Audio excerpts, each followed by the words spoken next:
का जो हमारा टॉपिक है वो है AEES में स्किल टेस्ट का क्या प्रोसीजर होता है। तो ये बहुत ही इंफॉर्मेटिव वीडियो है, इसे प्लीज़ आप लास्ट तक देखिए। Hello everyone, welcome back to my channel. I hope आप सब अच्छे होंगे, मस्त होंगे, स्वस्थ होंगे और अच्छे से कर रहे होंगे स्टडी। तो फ्रेंड्स, आज मैं आपके साथ शेयर करने वाली हूँ स्किल टेस्ट का प्रोसीजर। AEES के स्किल टेस्ट का क्या प्रोसीजर है, किस तरीके से आपका स्किल टेस्ट होता है। मेरे पास बहुत सारे आप लोगों के कमेंट्स आ रहे थे, तो मैंने सोचा कि मैं इसका एक वीडियो आपके साथ शेयर कर देती हूँ।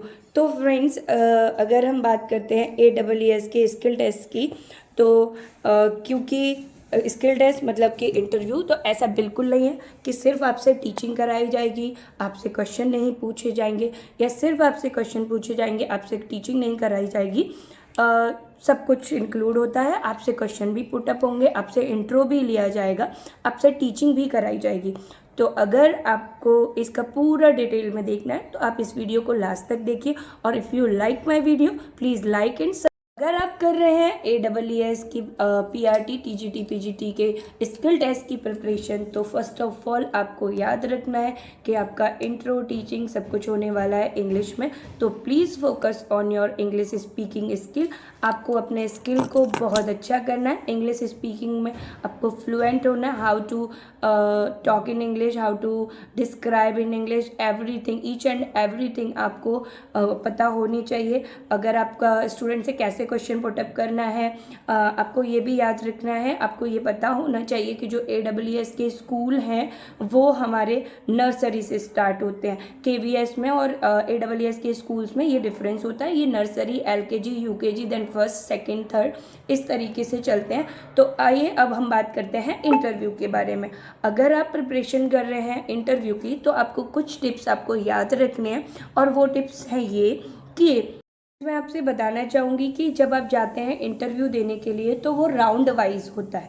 ऐसा नहीं है कि डायरेक्ट आपसे इंटरव्यू ले लिया जाएगा, नो। आपको पहले राउंड वाइज आपका इंटरव्यू होगा। तो जो फर्स्ट राउंड होता है वो होता है GD राउंड, यानी कि ग्रुप डिस्कशन राउंड। और ग्रुप डिस्कशन राउंड के बाद जब आपको सारे कैंडिडेट्स के साथ में बिठा करके ग्रुप डिस्कशन किया जाएगा, टॉपिक वही लोग देंगे। उसके बाद आपको ग्रुप डिस्कशन करना है। जैसे ही आपने सुना है ग्रुप डिस्कशन, अब आप समझ गए होंगे कि इस एग्ज़ाम में इंग्लिश स्पीकिंग का होना कितना नेसेसरी है हमारे लिए। तो अभी है हमारे पास टाइम, और TGT PGT सबके लिए टाइम है। जिन लोगों का स्किल टेस्ट में सिलेक्शन हो गया है, लिस्ट अपलोड हो गई है, उनके पास पर्सनल मेल भी गया होगा, तो उसमें डिस्क्राइब किया होगा कि कौन कौन से डॉक्यूमेंट्स आपको डॉक्यूमेंट वेरिफिकेशन के लिए चाहिए। फ्रेंड्स, आपको याद रखना है कि ग्रुप डिस्कशन से पहले आपका होगा डॉक्यूमेंट वेरिफिकेशन। डॉक्यूमेंट वेरिफिकेशन में आपको कौन कौन से डॉक्यूमेंट चाहिए, ये आपको मेल के थ्रू बता दिया जाएगा।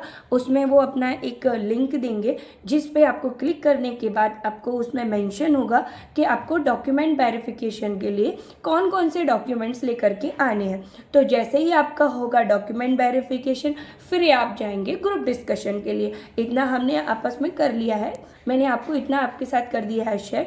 ग्रुप डिस्कशन आप समझ चुके हैं, आपको सारे टॉपिक्स अच्छे से क्लियर होने चाहिए। जो भी फ्रेंड्स अभी TGT PGT के लिए जा रहे हैं, तो जो भी आपके सब्जेक्ट है आप उन्हें अच्छे से कर लीजिए प्रिपेयर, एंड ट्राई करिए कि वो इंग्लिश में हो जाए। क्योंकि अगर बात हम करते हैं मुंबई रीजन की, तो मुंबई रीजन में आपको इंग्लिश में ही लिया, और मैं कॉन्ट्रैक्ट बेस पे गई थी, तो मुझसे वहाँ पे इंग्लिश में ही टीच करने को बोला, इंग्लिश में ही मेरा इंट्रो हुआ। उन्होंने मुझसे हिंदी यूज़ करने के लिए साफ मना कर। अगर हम इसके आगे बात करें, तो जब हमारा होगा ग्रुप डिस्कशन, उसके बाद ग्रुप डिस्कशन के बाद जब हमारा नेक्स्ट राउंड के लिए हमें भेजा जाएगा, तो वो क्या करते हैं, वो एक बाउल में कुछ चिट्स पड़ी होती हैं। उन चिट्स पे पड़े होते हैं टॉपिक्स। उन चिट्स पे टॉपिक्स निकालने को एक एक स्टूडेंट को वो बोलेंगे। सारे स्टूडेंट्स एक एक चिट निकाल के रखेंगे, और उसमें होगा उनका टॉपिक मिलने के बाद वो आप क्योंकि जैसे ही आप GD में जा रहे होते हैं, उसी टाइम आपके मोबाइल सबमिट कर लिए जाएंगे, तो आपके पास मोबाइल नहीं होगा। जब आपको दिया जाएगा टॉपिक, उसके बाद वो लोग आपको लाइब्रेरी में भेज देंगे, जहाँ जा कर के आपको अपने टॉपिक से रिलेटेड अपनी बुक्स दी जाएंगी। बुक्स दी नहीं जाएंगी, आपको फाइंड आउट करनी होंगी। आपको उन बुक्स में से अपना मटेरियल जो भी उन्होंने बताया है उनको फाइंड आउट करके 10 या 20 मिनट्स, 10 और 15 मिनट्स आप मान के चलिए, वो आपको दी जाती हैं, जिनमें आपको करना होता है वो प्रिपेयर 15 आफ्टर 15 मिनट्स वो आपको बुलाएंगे टीचिंग के लिए, वो आपको डेमो देखेंगे।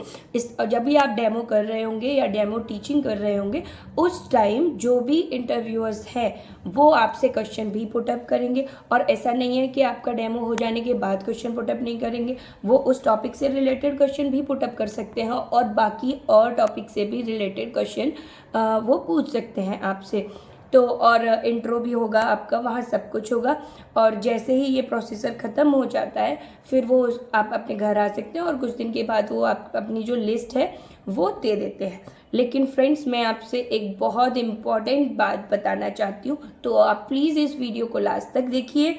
जैसे जो हमने रिटन टेस्ट दिया है उसमें हमारे जो भी मार्क्स आए हैं, इसका और सिलेक्शन का आपस में कोई रिलेशन नहीं है।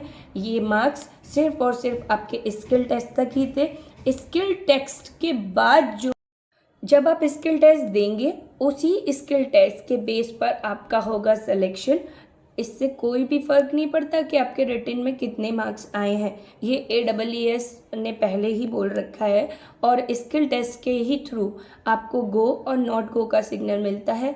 अगर आपका गो का सिग्नल मिलेगा, इट मीन्स आप बन जाएंगे AEES में टीचर। और अगर आपको नॉट गो, अगर आपकी टीचिंग, आपका group discussion, way of topping, way of expression, अगर जो भी इंटरव्यूअर्स है उन्हें नहीं आता है पसंद, तो आपके कितने भी मार्क्स हों वो आपको सेलेक्ट नहीं करेंगे। तो प्लीज़ डोंट थिंक कि आपके नंबर कम आए हैं या कम आने वाले हैं, इस पे फोकस मत करिए। प्लीज़ ट्राई करिए इंग्लिश स्पीकिंग पे, इंग्लिश के थ्रू टीच करने पे। आप एक बहुत अच्छे टीचर हैं, लेकिन अगर आपको इंग्लिश में डिस्क्राइब करना, बच्चों के साथ किस तरीके से ग्रीट करना है, ये सब नहीं आता है,